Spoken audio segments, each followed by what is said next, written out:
What's going on YouTube, man? It's your boy Big Pain back with another video, man. I know this one back to back pretty quick, but I gotta speak to y'all, man, real quick. Um there's two sides of me. There's the angry Eagles fan, and then there's the logical Eagles fan.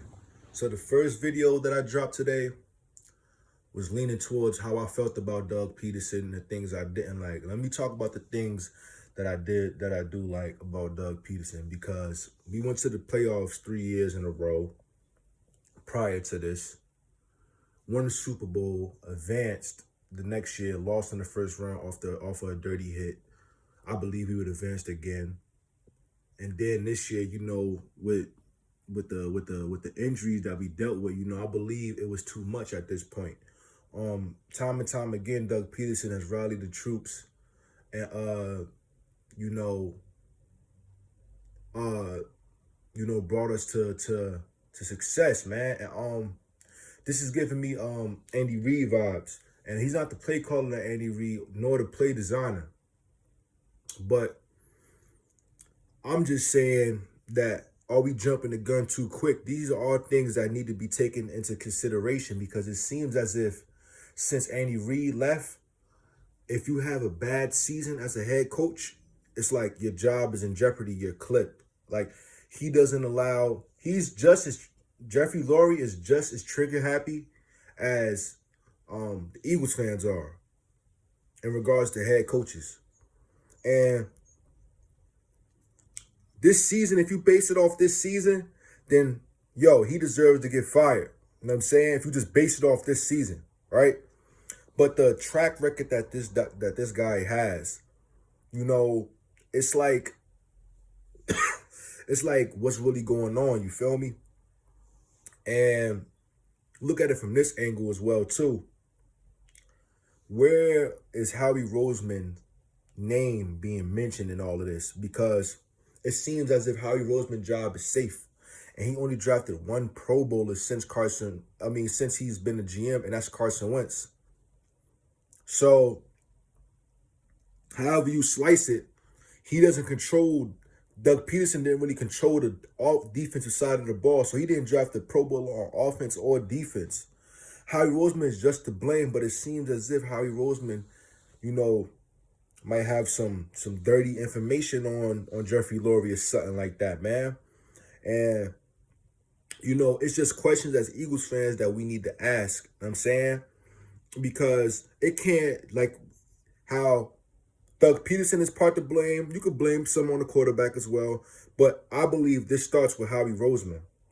Because you can't overlook the Metcalf shit. You can't overlook the Justin Jefferson shit, man. Can't overlook it, man. You can't act like it didn't happen. That's one thing I don't like about Eagles fans, bro.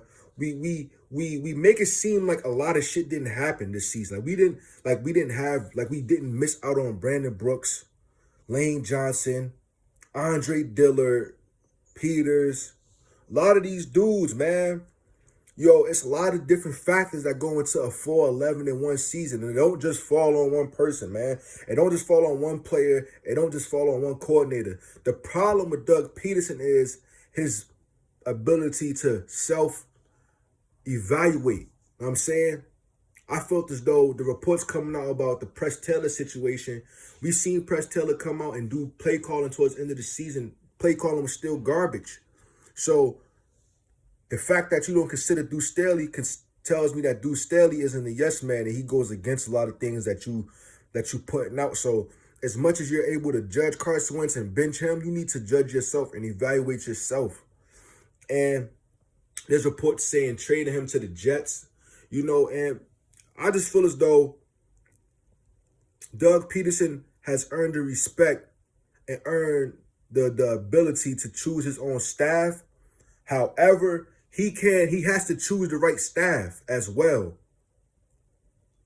Because if there's a capable OC out there that wants to call his own plays, Dougie P, you got to let him, man. And we got to give Dougie P more control this season. We got to see if he really has to go or not, because he's showing us good coaching. So we got to give him more control. This is the same thing we did with Andy Reid, man. But we give Chip Kelly all this power. But then this dude comes in and wins the Super Bowl in the second season. You know, this video right here is actually in defense of Doug Pederson. You know, I spoke about things I really didn't like before, but now let's speak about the things that I did like. And time again, he has brought. Remember, he won a Super Bowl with his backup quarterback and left tackle. That's hard to do. Know what I'm saying? Moving forward, he's dealt with practice squad receivers on the field. You know what I'm saying? Secondary. As much as people say, you know, it's talent all over everywhere. How you still have to give him his credit for that, because he was able to still keep us ahead of the division in past years. And in a way, last year we didn't really have the talent how I thought we did. This year we acquired some talent, but we didn't have the OC. Now, Mike Grove might have not been the OC I wanted, but he was a better OC than Doug Pederson. And that call was from Jeffrey Lurie. So this is part on Jeffrey Lurie, too, on how bad this offense was. And we got to talk about Howie Roseman, how his job security is going to be there throughout multiple coaches. When are we going to view him? You know, he's going to have to pull out one of his Houdini tricks again for this cap situation, which I know he probably can do. I have no worries about him in regards to the cap and finances. That's what he majors in.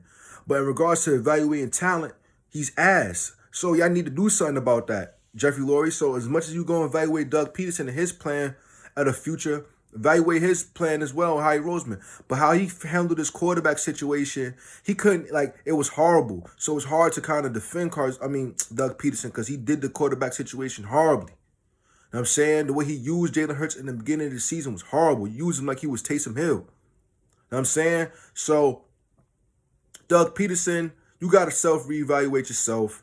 You know what I'm saying? And Jeffrey Lurie, you got to look at yourself and evaluate your guy. But also, Doug Pederson, you have to be willing to take help. You're a Super Bowl head-winning coach, yes. But you get better by allowing different voices to come in and speak their mind. And we need an offensive coordinator, man. We don't need no Press Taylor, man. Only person I feel as though should have a shot from internal is Deuce Staley. That's it. But that's my take on it, man. And, you know, I'm just giving y'all my other side of it, man. Do I want him to go? I wish it could work with him and Carson Wentz, but it seems as if Carson Wentz don't mess with him no more, so we got to choose. And it is what it is, man. It is what it is, man. Catch y'all later.